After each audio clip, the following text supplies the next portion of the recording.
दुष्ट स्वभाव वाला आदमी था, तो जंगल में गड़ासा लेके खड़ा होता। वहां से चाहे वो महात्मा निकले चाहे वो गृहस्थ निकले, पहली बात उसका दंड कमंडल रुपया पैसा छीन लेना और दूसरी बात उसको जिंदा न छोड़ना। तो मौज, ऐसा हिंसक क्रूर स्वभाव का था, छीन लेना और मार देना। बहुत ध्यान से सुनना, ऐसा ही करता। अब एक महात्मा जो बड़े भजनानंदी तपस्वी त्यागी थे, तो ऐसे संतों के दर्शन मात्र से पाप नष्ट होते। संत दृश्य जिम पातक डरे, बड़े भाग पाइप सत्संगा, विनय प्रयास होई भव भंगा। ऐसे महापुरुष का सानिध्य जो ही मिला तो उसने उठाया गड़ासा। तो उनका क्यों भाई, क्यों मारोगे? बोले हमारा व्यसन है, मारना हमारा स्वभाव है, हमारी आदत, हमें नशा है, हम सामान छीन लेते मारते। बोले ऐसी दुर्गति होगी तेरी कि तुझे पता नहीं। वो तपबल संपन्न थे, वो जो बोल रहे थे वो ऐसा लग रहा था कि उसके दिमाग पे लग रहा है। थोड़ी ही देर में संभाषण मात्र, एक तो दर्शन दूसरा संभाषण, तत्काल उसके हृदय में कंपायमान, हृदय में भय पैदा हुआ, चरणों में गिर गया। महाराज मैं तो बहुत पाप की, ये देखो संत दर्शन का फल, कोई उपाय बताओ।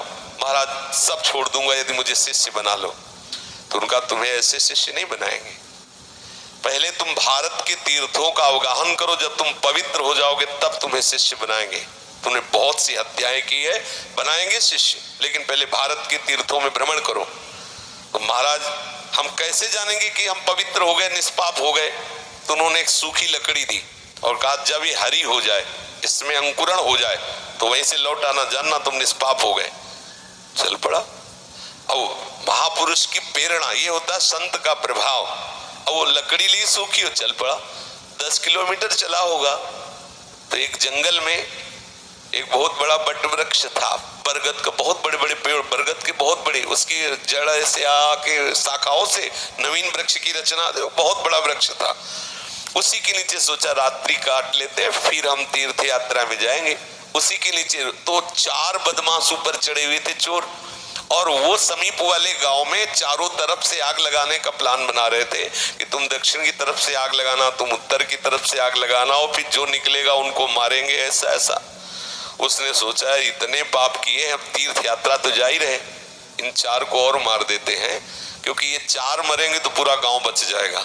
अरे तीर्थ ही जा रहे तो जहाँ 50-100 वो मारे तो 2-4 इनमें क्या जाता है।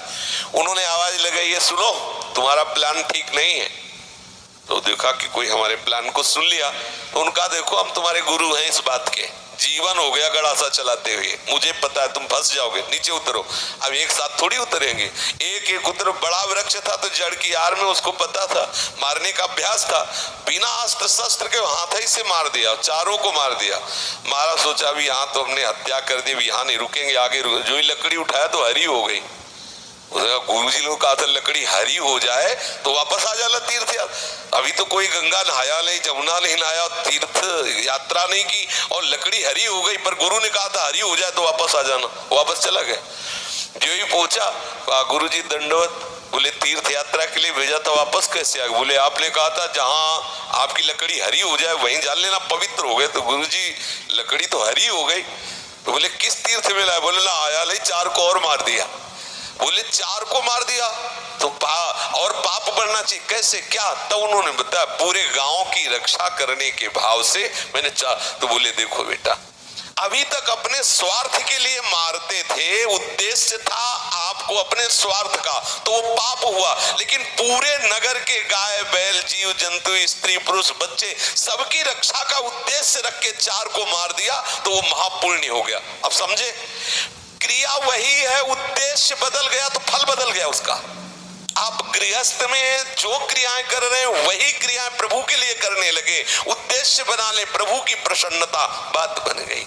सर्वधर्मान परित्यज्य मामेकं शरणं व्रज अहम त्वां सर्व पापेभ्यो मोक्षयिष्यामि मा शुचा। तू चिंता मत कर कि धर्म त्याग का पाप लगेगा, मैं तुझे निष्पाप कर दूंगा, लेकिन तू मेरे चरणों का आश्रय ले ले। हर धर्मों की पूर्ति भगवत प्राप्ति से होती है और प्रभु के चरणारविंद का आश्रय लेना परम धर्म है। जो धर्म कर्म प्रभु की प्राप्ति में बाधा पहुंचावे तजिएता है कोटि वैरिशम, उसे करोड़ों दुश्मन के समान त्याग देना चाहिए। जैसे तजो पिता प्रहलाद विभीषण बंधु भरत महतारी, गुरुबलि तजो कंत ब्रज बनितन, बोले भेमुद मंगलकारी। इसलिए अपने जीवन का लक्ष्य प्रभु प्राप्ति बनाने वाले के लिए हर धर्म भगवत प्रसन्नता के लिए किया जाए, वही हो गया भगवत प्राप्ति का हेतु। समझ रहे?